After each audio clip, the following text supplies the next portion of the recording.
We'll guide you through how to bend text in After Effects. If you find this helpful, don't forget to like and subscribe. People search for this tutorial because bending text in Adobe After Effects is not obvious for beginners. The CC Bended effect is hidden, and many users don't know where to find it or how to set the start and end points. This guide helps them shape text cleanly for edits, intros, and motion graphics. To bend text in Adobe After Effects, start by opening your Windows search bar and typing After Effects. Then click the program to launch it. Once the application is open and ready, select the option labeled New Composition so you can begin working inside a fresh project. After creating the composition, move to the Timeline panel, right-click inside it, choose New, and then select Text to create a new text layer. Click on the text layer and type any text you want to use for the bending effect, making sure the text is clearly visible in the preview window.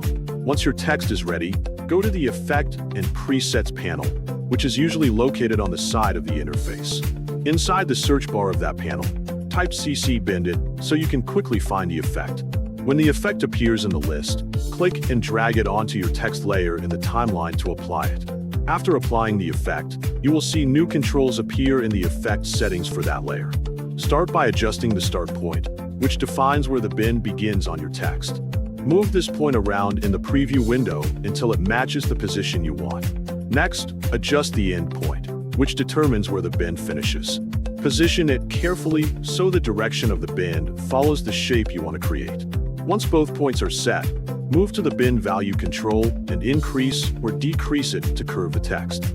Positive and negative values will bend the text in opposite directions, so test both to see which one fits your design. After that, you can adjust the Render Pre-Start option if needed, which changes how the bending effect is calculated before the starting point. This can help refine the look of the curve. You can also change the Distort option to modify how the text stretches during the bend.